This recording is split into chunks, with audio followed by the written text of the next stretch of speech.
Assalamualaikum warahmatullahi. Bismillahirrahmanirrahim. Alhamdulillahi rabbil alamin. Nahmaduhu wa nasta'inuhu wa nastaghfiruh. Wa na'udzu billahi min syururi anfusina wa min sayyiati a'malina. Man yahdihillahu fala mudilla lah wa man yudlilhu fala hadiyalah. Asyhadu an la ilaha illallah wa asyhadu anna Muhammadan abduhu wa rasuluh. Allahumma salli ala Muhammad wa ala ali Muhammad. كما صليت على إبراهيم وعلى آل إبراهيم وبارك على محمد وعلى آل محمد كما باركت على إبراهيم وعلى آل إبراهيم في العالمين إنك حميد مجيد. رب اشرح لي صدري ويسر لي أمري واحلل عقدة من لساني يفقهوا قولي أما بعد. Alhamdulillah, kita bersyukur kepada Allah Subhanahu Wa Taala dapat kita berkumpul lagi pada hari ini. Minta maaf selama minggu dah kita tak jumpa. Minggu lepas ada hal, minggu sekian sebelum tu ada masalah lain. Jadi kita dah berjumpa Alhamdulillah pada hari ini untuk menyambung kelas pengajian kita berkenaan tarikh tasyrik Islami. Yang mana kita dari terakhir kita berjumpa dulu, kita dah sampai kepada bahagian berkenaan dengan mazhab-mazhab yang empat. Dan kita mula bincang berkenaan dengan Abu Hanifah rahimahullah, dan kita tengok berkenaan dengan usul mazhab dia. Kita masuk sikit dah usul mazhab dia. Yang mana kita kata dalam konteks Abu Hanifah rahimahullah, Nu'man bin Thabit, Abu Hanifah Nu'man bin Thabit, nama dia kan Nu'man bin Thabit, memang tak banyak orang tak tahu. Nu'man bin Thabit, Abu Hanifah. Kita bincang itu berkenaan dengan apa dia punya kehidupan dia. Kemudian kita masuk dah Alhamdulillah kepada usul mazhab dia. Sebab benda ni kena faham pada sudut kenapa percanggahan pendapat dan sebagainya berlaku, berpunca daripada masalah asas dalam mazhab dia macam mana. So kita bincang itu tentang usul mazhab dia. Dia kata pertama ada tajuk ni adalah Al-Quran Karim. Mana memang dia kata Abu Hanifah berkata, aku mengambil dengan kitab Allah, aku tak dapati maka dengan sunnah Rasulullah. Jika aku tak dapati maka dan kitab Allah dan sunnah Rasulullah, aku ambil dengan pendapat para sahabat baginda. Dan dia ambil siapa dia nak, tak kisah. Dan tinggal siapa dia nak, dan takkan keluar daripada kata-kata mereka pada kata-kata orang lain. Itu yang kita bincangkan. Dan ini menunjukkan kata-kata ini menunjukkan kepada dia mengambil dengan kitab dan sunnah. Kemudian kita bincangkan dia pasal keras dia dalam bertegas dia atau keras dia dalam pengambilan dengan hadis. Maksudnya dia lebih kuat pada dia berkenaan dengan ambil hadis yang sabit riwayat, tapi tak dia kata, dan dia tak terima kecuali apabila diriwayatkan oleh sekumpulan atau disepakati oleh para ulama seluruh pelosok negeri Islam untuk beramal dengannya, maka dia masyhur. Dengan ini jadi sempit sebenarnya. Bila dia buat jadi sempit. Sebab kita tahu bahawa kadang-kadang kisah tertentu dapat daripada seorang sahabat Nabi SAW saja, untuk kita amalkan.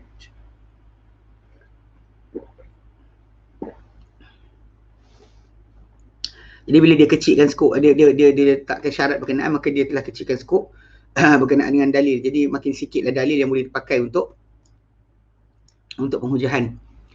Kemudian perluasan dalam masalah kias, kan?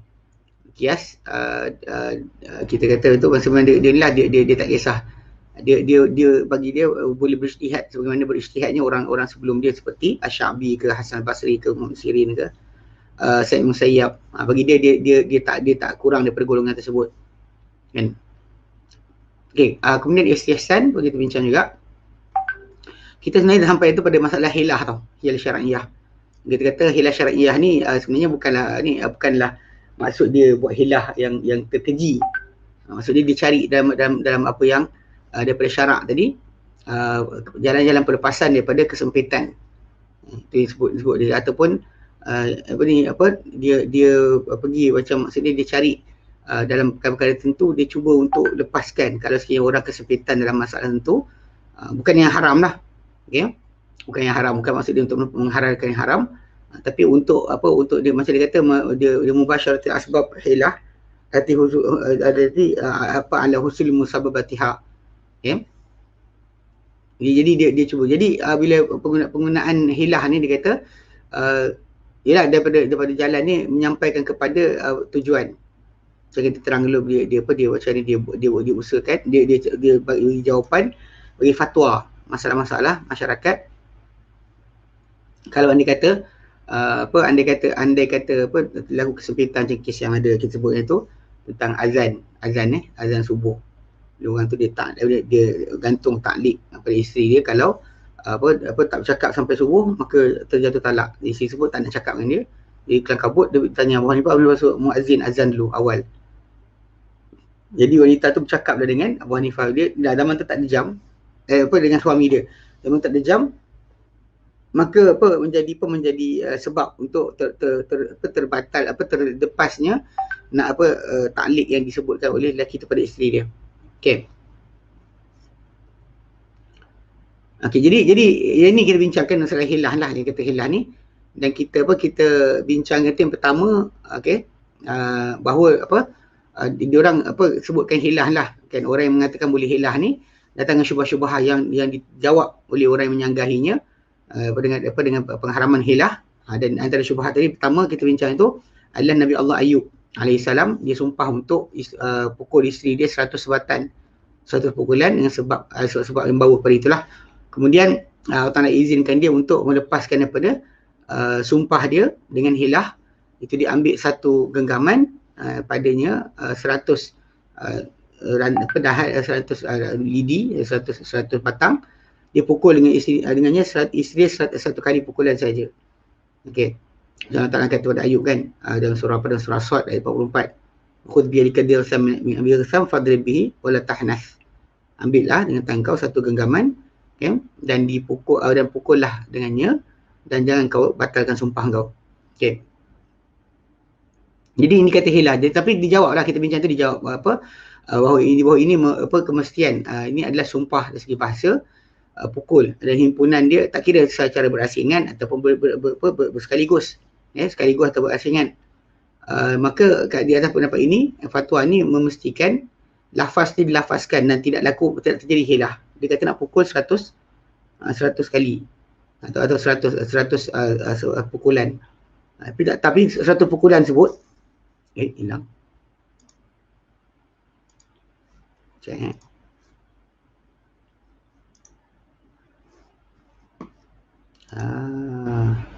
Ya, saya punya ni Adobe Acrobat dia tutup. Ini juga. Apa dia tu tutup. Saya tak faham kenapa. Okey.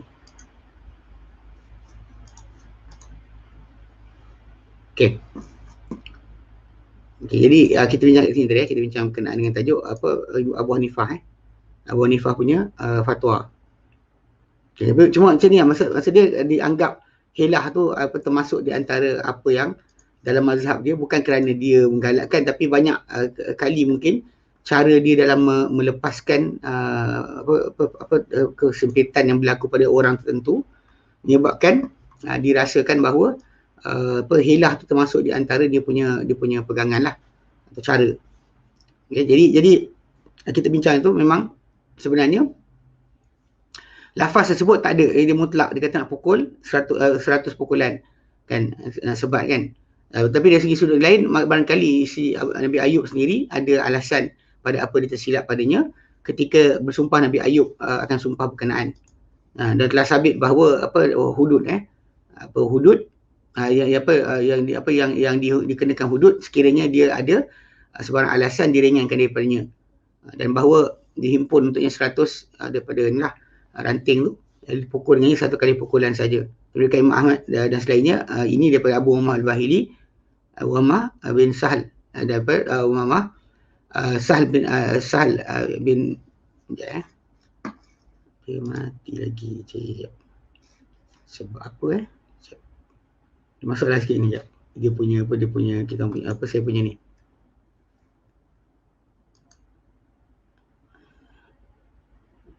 software masalah sikit, dia open and shut tiba-tiba je. Sekejap buka yang lain.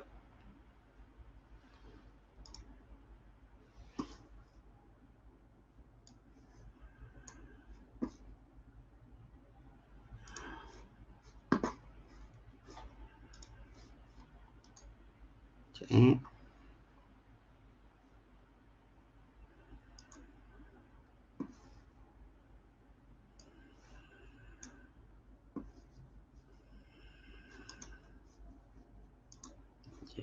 Content. Okay.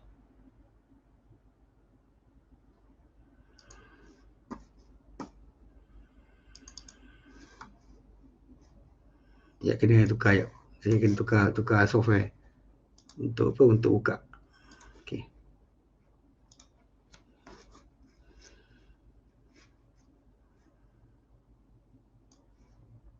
Jika berapa kali tendang salah.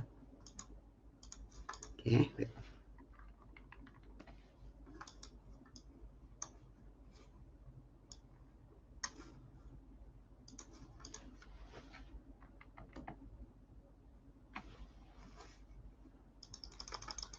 Okay. Saya share sekali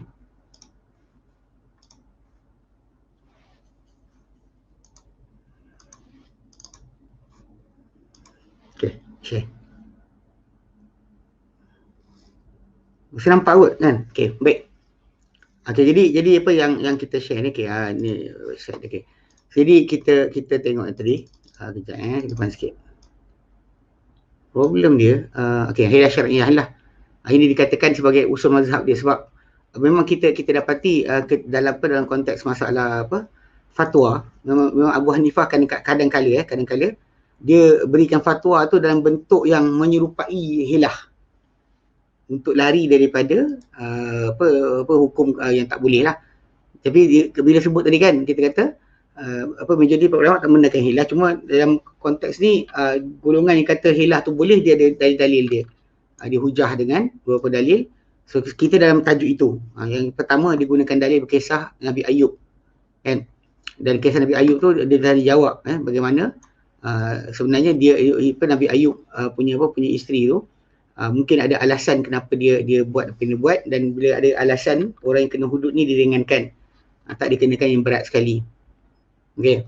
Diriwayatkan Imam Ahmad dan selain beliau perkara ini daripada Abi Umamah, okey, bin Sahal, daripada Sa'id bin Sa'ad bin Ubadah, pada apa diceritakan oleh bapa dia, Sa'id Ubadah daripada Nabi SAW, bahawa ini adalah syariat sebelum kita, ia tak jadi hujah kat atas kita kecuali dia menyanggahi syariat kita. Okey. Dia tak menjadi hujah kita apabila dia menyanggahi syariat kita. Tapi yang pentingnya kita nak fahamkan kisah tersebut wahyu Allah Ta'ala, dan memang Nabi Ayub adalah Nabi. Bila Allah Ta'ala perintahkan dia satu benda, dia kena ikut, dia boleh buat macam ni Allah Ta'ala perintahkan. Okay, kedua, di antara syubhat-syubhat adalah apa yang dikeluarkan dia oleh Bukhari dan Muslim daripada Abu Sa'id Al-Khudri radhiyallahu anhu dan Abu Hurairah radhiyallahu anhu, bahawa Rasulullah SAW telah menetapkan amil, menjadikan amil seorang lelaki untuk Khaybar, tanah Khaybar, kebun di Khaybar. Nabi letakkan seorang amil. Okay. Lalu dia datang, lelaki tersebut yang ditugaskan bekerja untuk jaga kebun berkenaan, dia datang bawa kepada Nabi SAW tamar yang janib. Janib bentuk tamar yang elok lah. Lalu bersabda Rasulullah SAW, adakah semua tamar Khaybar macam ni? Maka dia berkata, tidak wallah ya Rasulullah. Dia kata sebenarnya kami mengambil satu sok, satu gantang daripada ini. Mana satu sok tu 4 mud, 4 kali huluran tangan, satu sok. Jadi dia kata satu sok tu, satu gantang tu daripada dengan so'ain, dengan 2 sok daripada tamar lain. Dan juga ataupun dia kata dengan waso'ain bisalah, 2 sok dengan 3. Kalau 2 sok, 3 yang lain. Maka bersabda Rasulullah SAW, la taf'al. Dia kata jangan buat. Bi'il jam'a bid-darahimi, juallah yang tamar yang bentuk yang biasa tu, yang tak berapa cantik tu, dengan dirham. Cuma betak bid-darahimil janibah, kemudian belilah yang dengan dirham tersebut yang kau jual tu akan tamar yang elok. Maksud dia tak boleh tamar exchange dengan tamar. Maksud itu adalah riba. Itu adalah riba. Jadi bila cakap itu, maka dia kata jam' ni adalah bentuk tamar Khaybar yang tak elok. Okay. Dan janib tu adalah bentuk tamar yang elok. Lalu diorang kata, kumpulan yang pakai hilah ni, dia kata kami menggunakan ini, yang mendalilkan dengan hadis ni ke atas pembolehan jual beli ainah. Jual beli ainah ni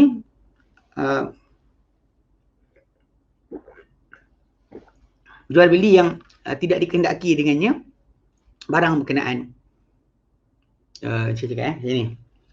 Ni pernah kita terangkan berkenaan dengan perkara ni ketika bab bab jual beli, bab berkenaan dengan masalah jual beli. Bila seorang tu dia kan jual beli, dia nakkan pinjam duit. Dia nak pinjam duit daripada orang. Tapi kalau pinjaman, orang takkan bagi kecuali dengan faedah.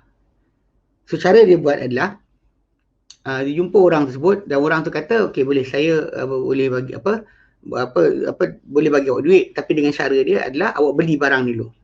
Okay. Contoh macam objek yang dia nak jual tu, dia katakan objek ni yang dia jual, dia kata, okay, saya jual awak barang ni dengan harga, awak nak apa hutang apa? Dia kata nak 100. Okay. Saya jual awak benda ni dengan RM110. RM110. Okay. Ambil. Dia ambil lah. Okay. Lepas tu jual balik kat saya dengan harga 100. So atas diri pembeli 110. Si penjual tadi beli balik dengan harga 100. So dia dah untung RM10. Cuma beza dia mungkin yang si pembeli tadi bayar ansuran, yang si penjual tadi dia bayar balik duit dengan harga yang tunai. So in the end objek ni tadi tak dikehendaki. Ni tak dikehendaki pun. Tak dimahukan daripada transaksi berkenaan. Sebab yang diorang nak sebenarnya adalah yang dikehendaki adalah sebenarnya pinjaman tadi. So ada orang gunakan hadis kisah Nabi suruh jual tamar yang tak elok tadi dengan harga dirham. Ambil dirham tu beli tamar yang baik dengan harga dirham tadi. Sebenarnya benda tu realitinya, dia betul-betul kita terbeli barang tadi dengan dirham. Dia tak benarkan tukar sama tukar. Dia bukan hilah.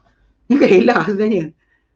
Berapa patut dapat? Contoh macam tamar yang biasa ni kan memang harga dia akan murah sikit. Macam kita ada beras kan. Beras wangi dengan beras tak wangi. Mesti beras wangi mahal sikit.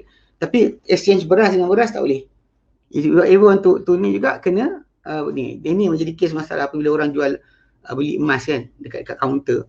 Kan dia nak tukar emas baru, gelang baru sebagainya. Kadang-kadang di exchange tu pakai bayar. Sebenarnya tak boleh. Patutnya dia kena kedai tu kena sediakan cash untuk dia pegang, kemudian serahkan balik. Dia pasal tak nak transaksi tadi ada riba. Nabi larang pertukaran emas dengan emas, except dia kena sama berat, serupa jenis, serupa dia punya timbangan. Tapi ini akan masalah sebab kita tahu bahawa emas yang lama yang mungkin orang tu tolak, sebenarnya nilai emas dia tak kira masalah upah, dia punya craftsmanship, cara buatan gelang tersebut. So pertukaran direct macam tu ada masalah. Tapi sebenarnya penyelesaian adalah tolak dengan ringgit, beli balik dengan ringgit juga. Tapi kat sini ada masalah. Dia kata dia orang guna tajuk kisah tersebut, kisah tamar Khaybar tu, untuk bolehkan bai' ainah. Bai' ainah ni maksud dia kita letakkan objek pada masalah jual beli kita punya hutang. Kita nak hutang. Barang tu kita tak nak pun, tapi kita tukar jadikan barang tadi penyebab untuk kita bayar, kita dapat kurang tapi bayar mesti lebih. Kita beli dengan harga yang lebih, kita jual balik dengan harga yang kurang. So orang tersebut akan dapat bukannya nilai duit dia pinjam pada kita, tapi dia dapat dengan keuntungan sekali. Tapi itu sebenarnya memang niat dia untuk dapatkan hutang. Okey. Maka mereka berkata didalilkan dengan hadis ini kata keharusan jual beli ainah pada semua akad-akad yang zahirnya adalah jual beli, namun batinnya adalah riba. Maka dia jawab mengenai perkara ini bahawa hilah, bahawa tahayul atau hilah ke atas pembolehan riba, kalau sekiranya adalah disyariatkan, dia tak jadi pada pengharaman riba hikmah, melainkan dengan pembaziran masa dan tak ada faedah. Kerana jika setiap orang mampu untuk dengan ini untuk buat hilah apa yang diharamkan oleh Allah Ta'ala daripada bentuk untuk riba, dengan kecil-kecil hilah dan sehampir-hampirnya, maka pada riba fadl mungkin ia mungkin terjadi pada semua harta ribawi. Contoh macam dia kata, aku jual engkau harta ini dengan harga sekian, Kemudian namakan apa dia nak daripada harga, kemudian berkata seorang lagi, aku beli dengan kau ini dengan pada jenisnya, dengan harga yang disebut. Kan?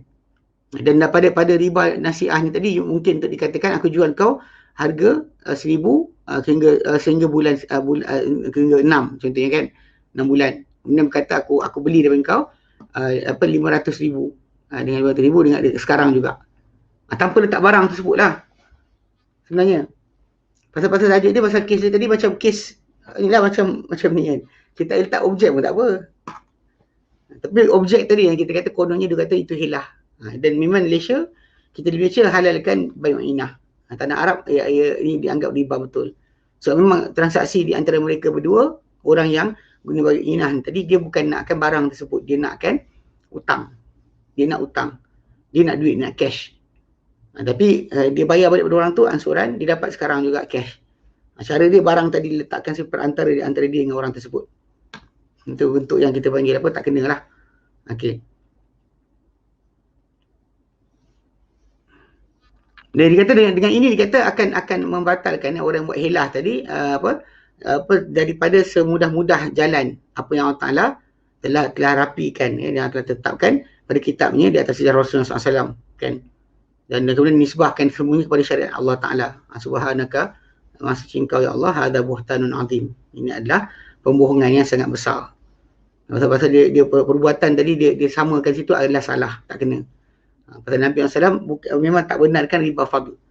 Riba fadl ni adalah riba dalam bentuk kita bagi yang kes hadis Nabi tadi adalah riba fadl. Riba di mana perlebihan berlaku. Macam tamar dengan tamar, tapi satu tamar sikit, satu tamar banyak. Tamar is tamar. Walaupun kita tahu jenis berbeza. Sebab tu Nabi kata kalau tidak, jual yang tu, beli yang lain. Jual yang tu dapat duit, lepas tu baru beli. Tak boleh penggunaan transaksi pertukaran direct. Nabi tak benarkan. Tak benarkan, kita benarkan lah. Okay, baik. Dan Nabi SAW hanyalah perintahkan lelaki berkenaan dalam hadis tersebut untuk menjual secara mutlak dan beli secara mutlak. Jual dan beli. Maka Nabi kata juallah, Nabi kata juallah akan kamar yang tak elok tu dengan harga dirham, kemudian belilah dengan dirham kenaan akan tamar yang elok, tamar cantik. Okey. Dan yang mutlak, yang tanpa ikatan, daripada lafaz yang mutlak dalam syarat di atas lidah pensyariat, ia dibenarkan di atas bentuk yang dihalalkan ia, tidak atas bentuk yang diharamkan. Bentuk tu memang bentuk halal kan, mutlak, beli jual, tak ada di situ masalah hilah tak hilah kan. Dan bayu inah dan apa yang pada pengertiannya telah diharamkan ia oleh syarak. Maka ada hadis Nabi SAW, maka tak mungkin dibenarkan di atas jual beli yang diharamkan. Apa yang datang di atas lidah syariat daripada penjual beli yang mutlak. Memang Nabi kata jual dan beli. Tak ada di situ masalah benda tu dikira sebagai hilah. Cuma adalah orang yang sibuk kata ini adalah hilah. Nabi tak hilah kamu. Nabi kata jangan buat, pasal perbuatan mereka exchange tamar dengan tamar tu dah masuk ke riba fadl. Riba berlebihan. Mana perlebihan dalam kita kata transaksi benda sama tapi dilebihkan satu ke atas satu lagi dan satu lagi. Ini tak dibenarkan baik. Okey, dan kitab hilah yang kita hilah yang datang padanya hilah yang tak disyariatkan, yang disampaikan dengannya kepada penghalalan yang haram atau pengharaman yang halal, dinisbahkan ia oleh Khatib Baghdadi pada juzuk yang ke-13 daripada Tarikh Baghdad kepada Abu Hanifah ketika dia menterjemahkan ia. Dia kata kitab ni dinisbah kepada Abu Hanifah. Akan tapi para pengkaji di kalangan para ulama membersihkan Abu Hanifah daripada kitab berkenaan, daripada apa yang datang dan dari apa yang datang dalamnya. Macam ni bila dinisbahkan hilah ni kepada Abu Yusuf dan juga kepada Muhammad bin Hassan, semua anak murid Abu Hanifah. Okey. Dia kata dan banyak apa yang dinisbah kepada Abu Hanifah daripada itu adalah apa yang dia fatwakan dengannya dan masalah-masalah berkaitan dengan sumpah secara umum atau talak secara khas. Macam kisahlah kita kata dia usahakan untuk orang tu talak dia tidak jadi, tak terjadi. Itu dinisbah. Jadi banyak orang nampak macam itulah hilah Abu Hanifah rahimahullah buat. Kita banyak yang datang dalam masalah sumpah secara umum, talak secara khusus. Dan tiada dalamnya dia punya hilah tadi untuk membatalkan akan kebenaran, hak. Akan tetapi ia adalah pengeluaran hukum fikhi bagi keluar daripada kesempitan. Kerana seorang lelaki tu dia bersumpah, okay? Dia pasti akan hubungan dengan isteri dia pada siang Ramadan. Lalu dia memberi fatwa pada dia, Abu Hanifah, untuk musafir dengannya pada siang Ramadan. Siang Ramadan suruh musafir supaya dia dapat batalkan sumpah dia tanpa dia perlu tebus. Sebenarnya boleh tebus je. Kalau dia sumpah dengan benda salah pun boleh tebus je. Dan bersumpah seorang lagi, kalau dia lihat isterinya di atas tangga, kan, dia tangga, isinya tangga, depan dia kata engkau tercerai talak 3 jika kau naik, dan kau tercerai talak 3 jika kau turun. Okey. Okey, jadi kat situ lalu memberi fatwa kepada dia, Abu Hanifah, agar berdiri wanita berkenaan di atas tangga, tidak naik dan tidak turun. Okey. Lalu dia duduk diam kat tangga tu. Kemudian dia buat hilah dengan sekumpulan orang, pikul tangga tersebut dengan wanita tu sekali, letakkan di atas tanah. So dia tangga tengah macam tu kan, pikul, bawa turun. Tapi perempuan tu yang bergerak, duduk diam. So tak jadilah apa yang suami dia cakap naik atau turun tadi. Dia sebenarnya pelepasan daripada masalah kesempitan zaman di mana orang ramai suka bersumpah bukan-bukan. Jadi dia datangkan dengan cara untuk melepaskan berkenaan daripada kesempitan yang terjadi kerana kesilapan orang tu sendirilah. Macam baru ni yang ada sumpah untuk nak sumpah. Dia gantung taklik dia kepada kalau isteri ambil vaksin jatuh talak. Jatuh lah. Kan? Dia macam ayat ni tu, bila dia ambil vaksin jatuh talak. So macam nak lepaskan? Macam nak lepaskan dia daripada perkara tadi? Ada yang cuba try kan. Dia kata lelaki berkenaan ikut niat. Mana boleh cakap ikut niat, sebab tajuk dia lafaz talak. Dia tak kata balik rumah mak bapak awak. Kalau dia kata balik rumah mak bapak awak, dia kata kalau vaksin balik rumah mak bapak awak. Kalau dia niat cerai, boleh jatuh cerai. Kalau dia tak niat cerai, maka tak jatuh cerai. Itu nak kena fahamkan perbezaan pasal lafaz tu soreh atau kinayah. Kemudian ada yang kata dia punya tebus sumpah. Dia tak sumpah pun. So kenapa nak kena tebus sumpah? Pelik kan? Pelik macam mana boleh timbul kan? Tapi banyak orang macam nak lepaskan. Kadang-kadang benda ni ialah kita panggil dia mungkin sebut supaya populariti, supaya orang tengok ulama yang baru ni bersepai, bersepai, mana boleh kan benda tak boleh ke. Ini masalah jugalah, salah tu. Tak ada ruang sebenarnya. Sebab cerai ni atau nikah ni, benda Nabi kata antara termasuk dalam perkara sungguh dia sungguh, gurau dia sungguh. Gurau pun jatuh. Tak lagi kalau orang tu buat macam tu. Okey. Okey, di antaranya apa yang terjadi daripada bab penyebab.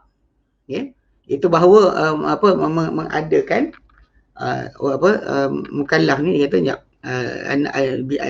ayyuhdisa al-mukallafu sabayu adi ila taghyirul hukum. Okey, iaitu bahawa mengadakan seorang mukallaf tu penyebab untuk berubahnya, untuk membawa pada perubahan hukum.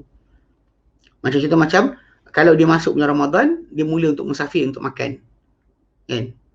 Dia mula musafir. Masuk Ramadan dia nak musafir untuk makan. Adapun dia ada harta, lalu dia serahkan harta tadi sebelum cukup haul untuk lepas daripada zakat. Ni memang tak ada syak bahawa mana-mana hilah menjadikan masuk menghalalkan yang haram, kan, atau mengharamkan yang halal. Ia adalah penipuan atau tipu daya yang batil dan juga kebatilan. Itu beza kan, sebab balik pada asal yang Abu Hanifah buat tu bukannya menghalalkan haram, haramkan yang halal.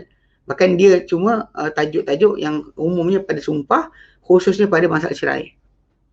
Sebab tu telah bersabda Nabi SAW, Nabi tentang tajuk hilah ni, Nabi kata la'anallahu al-yahud. Allah Ta'ala laknat orang Yahudi, hurimat alaihimus syuhum, diharam kat atas mereka lemak binatang, diharam kat atas mereka kecuali celah daging ke, belakang badan ke, kan, dalam tulang ke, tak apa. Yang lain semua tak boleh makan. Kat betis, kat peha, kat punggung semua tak boleh. Lalu fajamaluhu, mereka cairkan dia, ai adabuh, mereka larutkan lemak berkenaan, faba'uha wa akalu samanaha, mereka jual apa lemak tersebut, minyak lemak tersebut, dan mereka makan hasilnya, harganya. Muttafaqun alaih.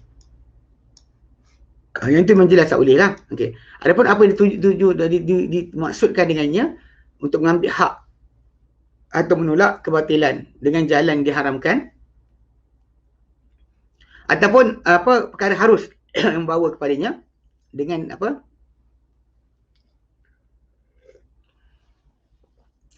dengan cara tersembunyi, maka ia tak boleh. Yang berkata Ibn Qayyim Al-Jauziyah dalam kitab I'lam Muwaqqi'in, contoh untuk itu. Contoh dia menjadi untuk apa, seorang lelaki itu ada untuknya hak, lalu dia menolak hak tersebut dan tak ada bukti.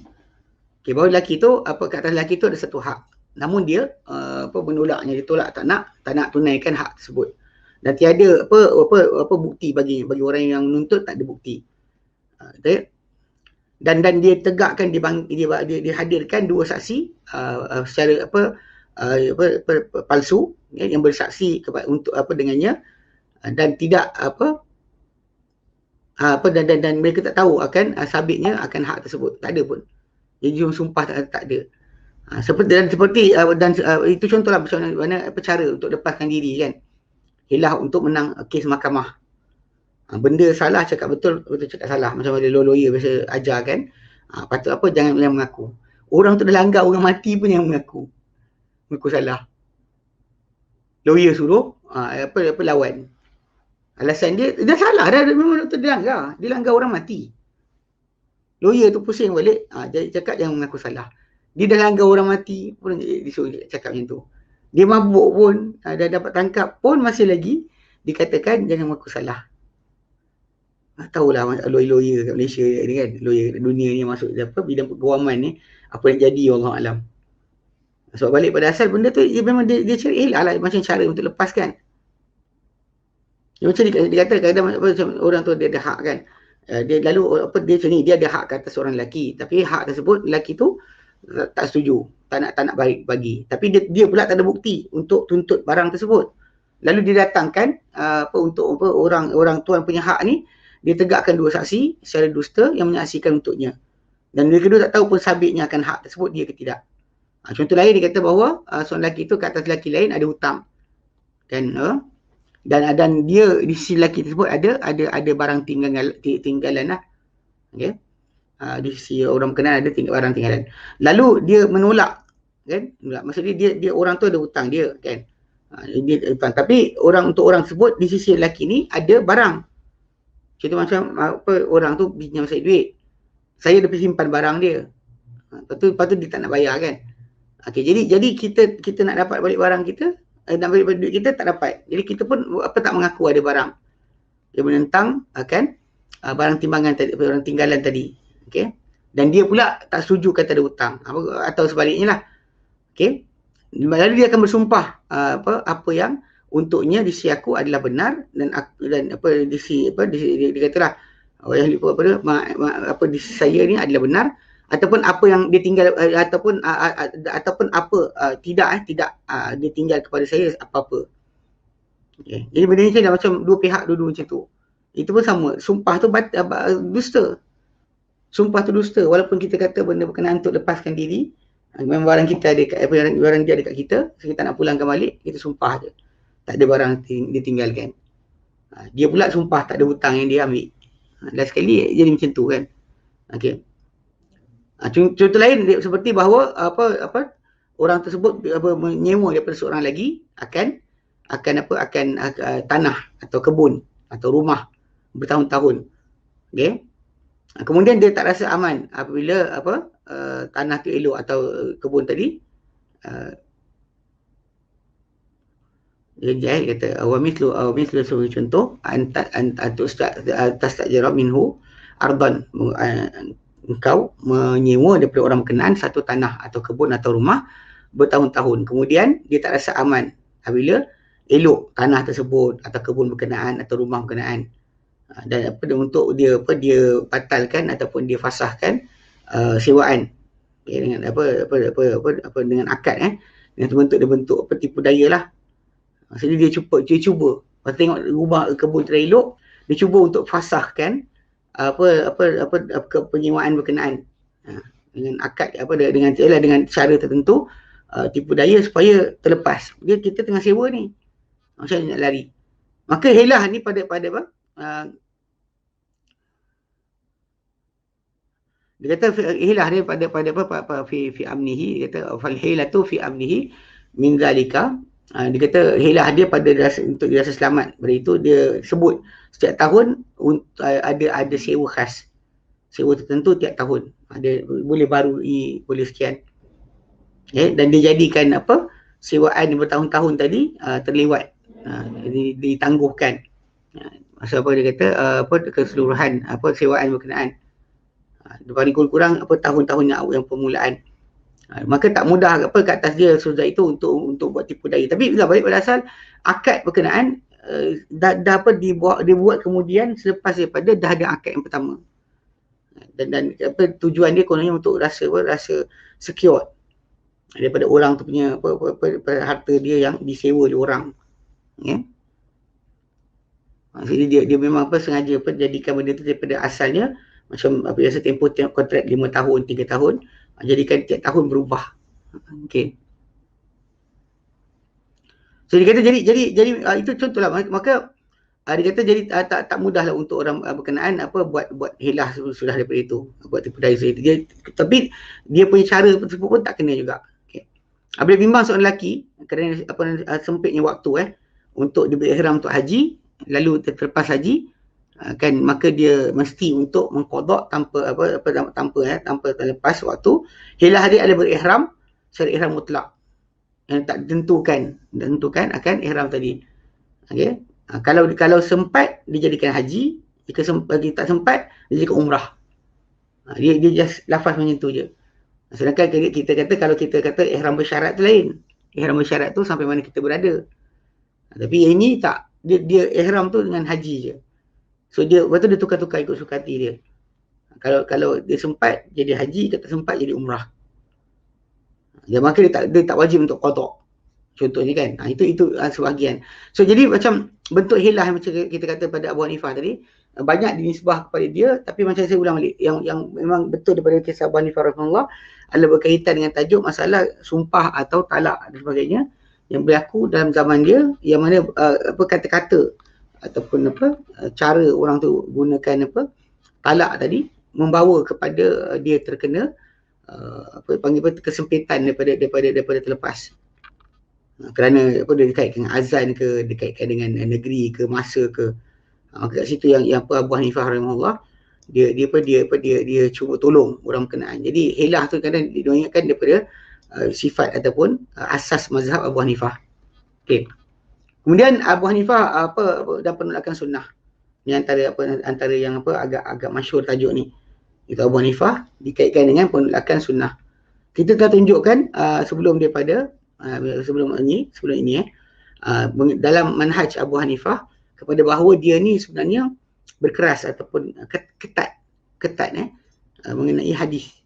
Lalu dia menerima yang mutawatir dan masyhur, akan tapi dia berhenti ataupun tawakuf kepada khabar yang ahad, yang tak sampai tahap mutawatir, tak sampai tahap masyhur, dia tak nak terima sangat.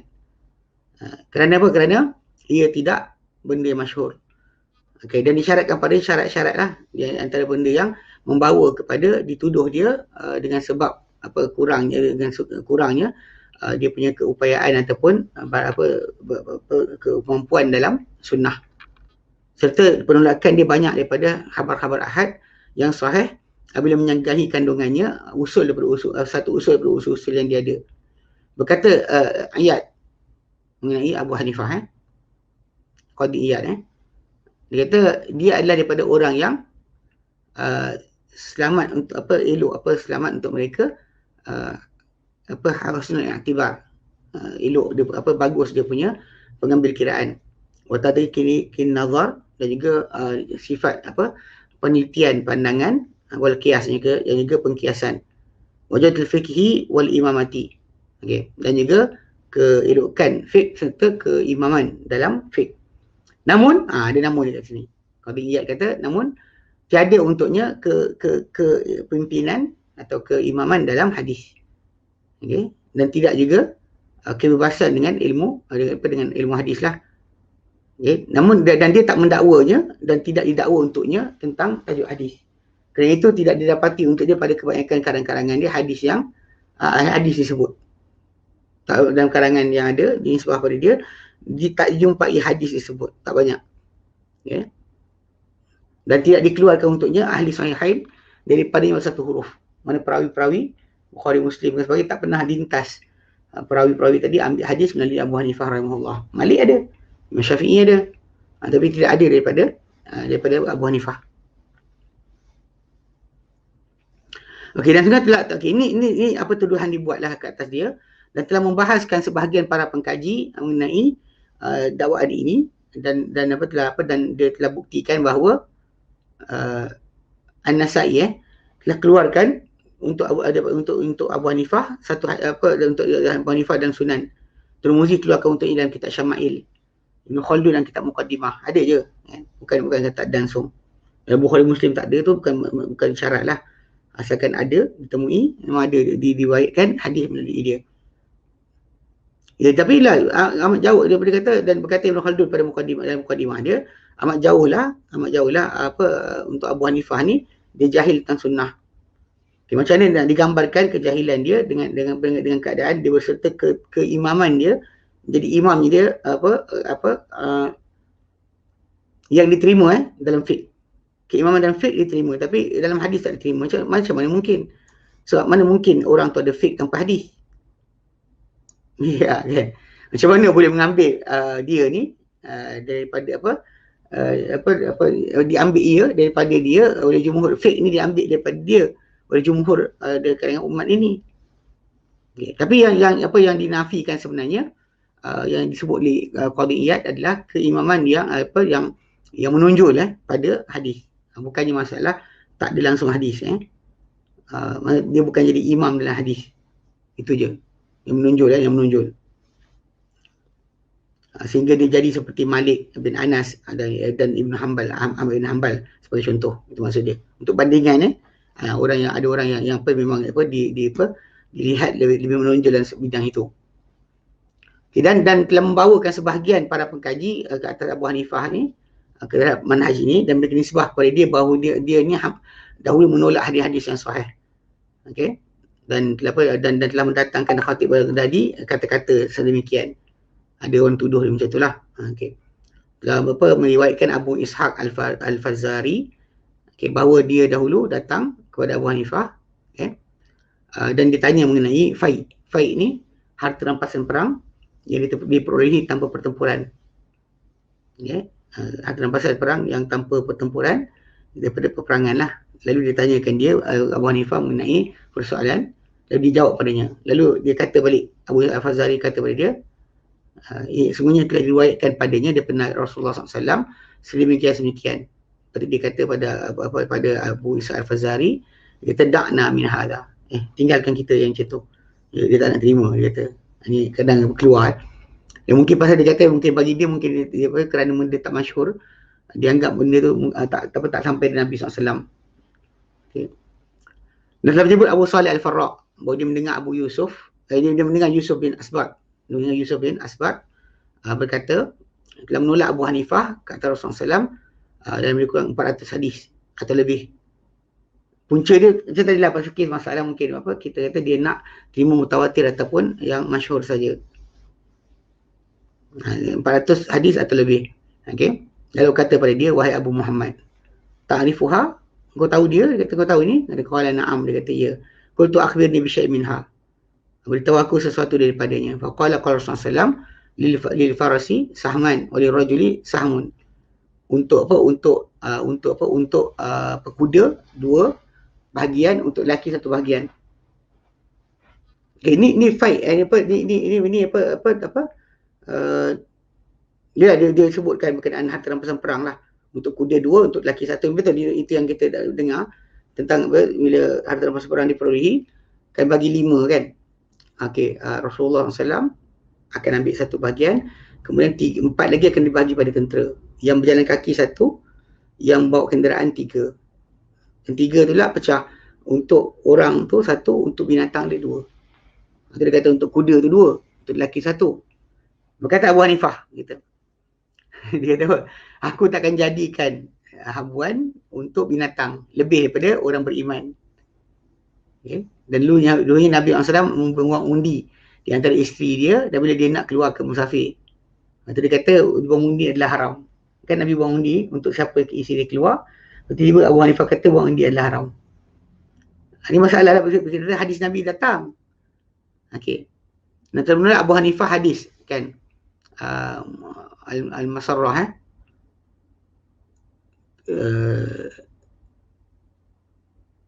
dia sini apa yang kita kalau kita jadikan apa kambing atau unta kita nak jual, kita bagi dia minum banyak sampai tak perah susu dia untuk tempoh yang panjang sampai tempat kantung susu nampak besar. Okey. Mana Abu Hanifah telah menolak hadis Masarrah tadi yang sepakati kat atasnya Nabi kata la tusirrul ibila wal ghanam. Kan janganlah kalian kalimah musirrah tadi maksudnya Masarrah tadi maksudnya dia biarkan kat binatang tadi tak diperah susu sampai lama supaya nampak bengkak. Dia minta bagang susu dan orang akan beli. Okey. So Nabi kata jangan kamu buat macam tu kepada unta dan kambing. Faman ibta'aha ba'du fahuwa bi khairin nazarain. Ba'du bagi siapa yang menjualnya sesudah itu kan, membeli sesudah dia beli rupanya dapati memang orang tu buat hilah berkenaan. Maka dia daripada yang terbaik antara dua pilihan. Sesudah itu sesudah dia perah susu, kalau dia nak dia terus pegang dan teruskan jual beli tadi, dan jika dia nak dia kembalikan balik dan dia kena bayar balik satu sok daripada tamar kalau dia dah perah susu binatang tadi. Dia perah susu dan dia bayarlah lebihan tadi, tapi dia boleh pilih untuk ambil binatang tadi ataupun dia boleh saja untuk pulangkan binatang tadi dan dapat balik duit. Tapi dia kena bayar tambahan satu sok daripada tamar di atas susu yang diperah daripada binatang tadi. Dia tak dia pulangkan kosong-kosong lah. Okay. Okay, dan satu riwayat satu sok daripada makanan. Okay. Dan Muslim, okay, dia ada orang yang beli itu ada khiyar sebanyak 3 hari. Okay. Dan berdalilkan Abu Hanifah dalam penolakan dia dengan beberapa alasan dah. Yang kandungan dia adalah dia kata kandungannya dalam bercanggahan terhadap apa yang ia terkuat daripadanya lah dalam firman Allah Ta'ala.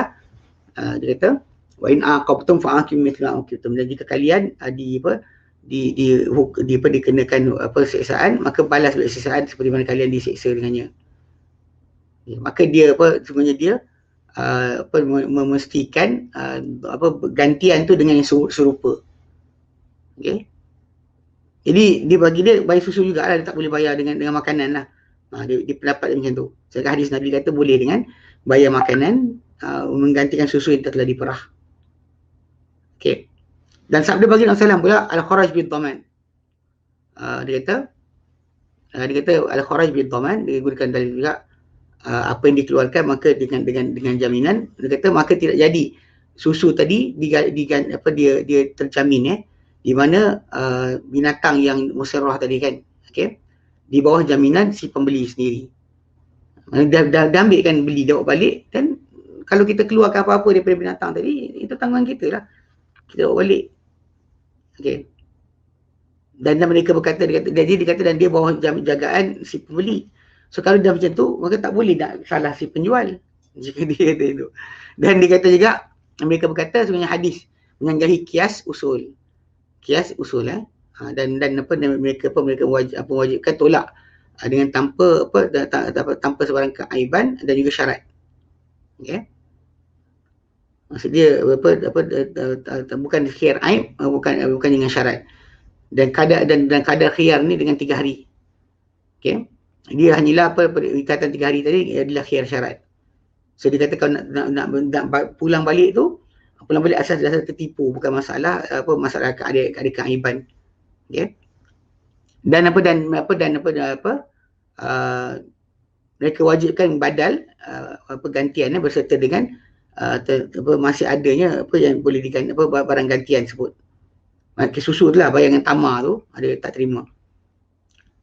Dan juga kadar tak dengan tamar dan makanan adalah apa yang telah dimakan, dan makanan yang telah dihabiskan tu, dia sepatutnya diganti dengan serupa, atau nilai susu tersebut dengan apa, berapa liter, berapa banyak dia dapat, okay?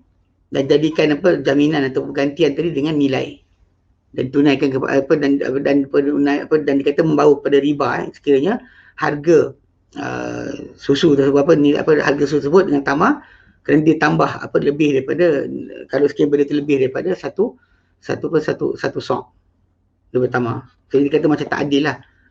Itu yang pendapat dia. Namun dia kata apa, namun gitu, kalau kita perhatikan, dia kata telah mempertahankan, walaupun pendapat-pendapat tadi telah diriwayatkan daripada Abu Hanifah, namun telah mempertahankan Abu Hanifah banyak di kalangan para ulama. Dia mendalilkan kata-kata dia sendiri datang hadis daripada Nabi SAW, okay? Tidak halal untuk kita tidak halal, takkan kita beralih daripadanya kepada selainnya, dan kita ambil dengannya. Dan bila datang daripada sahabat, kita ada pilihan. Jika datang tabi'in, kita boleh nak rebut, nak lawan. Ini kata-kata dia sendiri dinukilkan. Pada asal kita kita tak boleh kata semua benda betul dinukil daripada Abu Hanifah. Kalau hadis Nabi pun boleh dipalsukan, dikatakan benda Nabi tak kata, Nabi kata, boleh juga benda yang Abu Hanifah tak kata dikatakan oleh orang, dia kata. Itu boleh juga berlaku. Okay? Berkata Zufur, anak murid Abu Hanifah, tentang perkara ini, dia kata, jangan kalian menulis kepada kata-kata orang yang menyanggah. Kerana sungguh Abu Hanifah dan teman-teman dia dan pendamping dia tidak mengatakan pada satu persoalan kecuali daripada kitab, sunnah dan kata-kata yang sahih. Kemudian mereka lepas tu mereka akan kias sesudah itu di atasnya. Berkata Abu Yusuf, orang yang paling besar di kalangan teman-teman Abu Hanifah, dia kata apa? Aku tak lihat sesiapa lebih mengetahui tentang tafsir hadis, okay? Dan kedudukan akan ulasan-ulasan yang padanya daripada fiqh, daripada hadis, hadis itu ada tempat-tempat mana ada fiqh berbanding Abu Hanifah. Dan dia dahulu adalah seorang paling cerah penglihatan tentang hadis yang sahih berbanding aku, kata Abu Yusuf. Berkata Ibn Khaldun mengenai beliau, Imam Abu Hanifah hanyalah sedikit riwayatnya kerana keras dia dalam syarat-syarat periwayatan dan juga penerimaan hadis. Okay?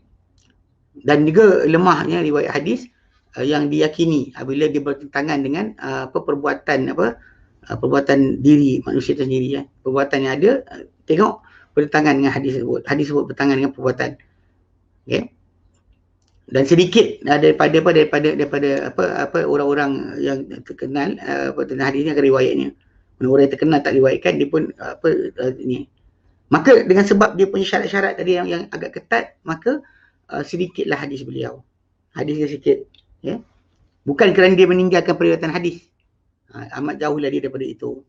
Dia menunjukkan kepada bahawa dia dahulu di kalangan orang-orang hebat, di kalangan mujtahid pada ilmu hadis, dia kata adalah sandaran mazhabnya di antara mereka, dan pengembalian dia kepada hadis, dan sandaran dia kepada hadis dalam penerimaan dan penolakan.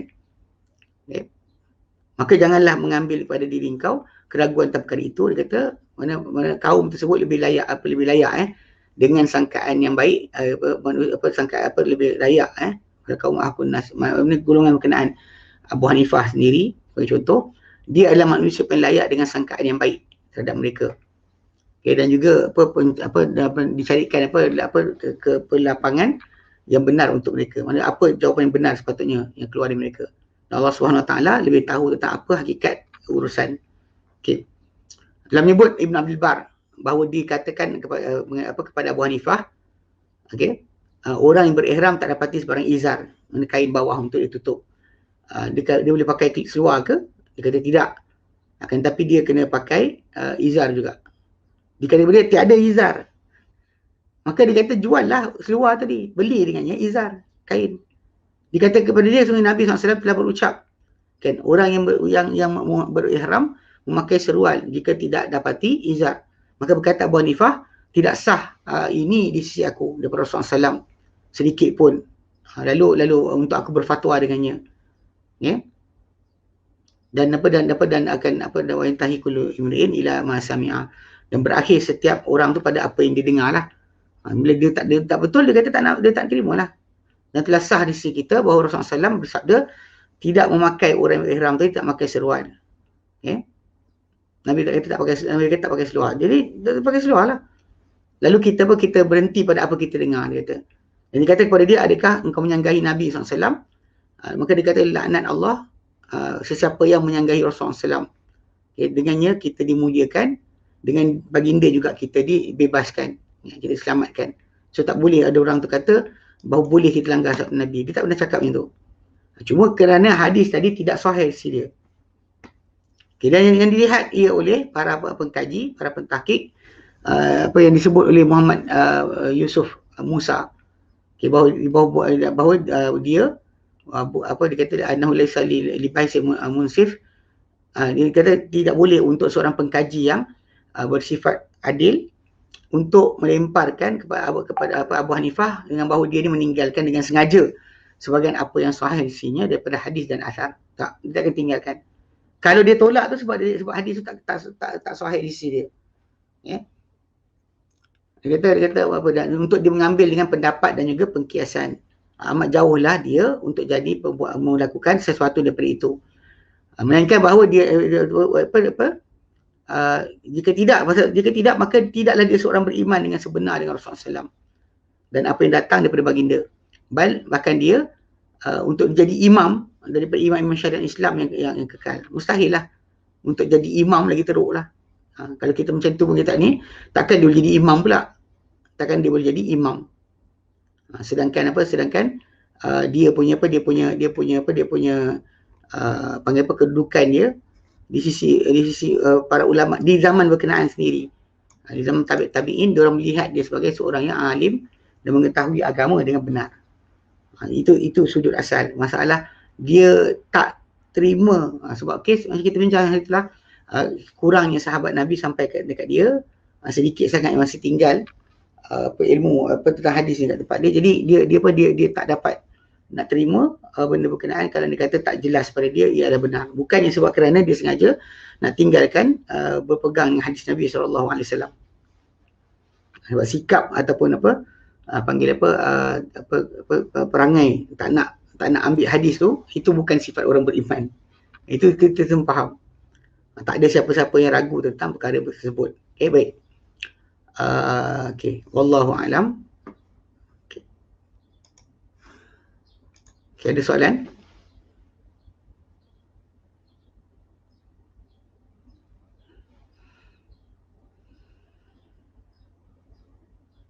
Kita ada soalan, tak apa. Tapi insyaAllah macam kita sebut tadi, nanti kita akan tengok pada bahagian akhir tentang Abu Hanifah berkenaan dengan tajuk apa kitab yang dinisbah pada dia. Dinisbah pada Abu Hanifah rahimahullah. Yang mana penisbahan tersebut kita akan lihatlah macam para ulama katakan tentang kitab-kitab tersebut. Sebab dia kan Abu Hanifah lebih awal berbanding Imam Syafi'i rahimahullah. Bahkan ada para ulama menyatakan bahawa dialah yang mula sekali menyusun pada usul fiqh. Tapi bila kita cek balik, tak dapat kitab, tak sampai pada kita. Kitab fiqh, kitab usul fiqh Abu Hanifah tak sampai. Tapi kitab-kitab fiqh yang nukil kata-kata dia ada. Macam Ahmad bin Hanbal ada.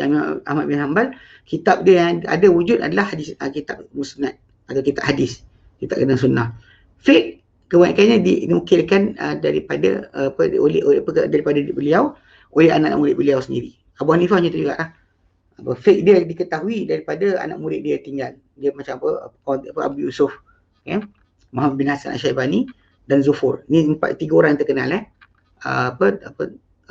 Abu Yusuf, Qadi Abu Yusuf, kemudian Muhammad bin Hasan Asy-Syaibani,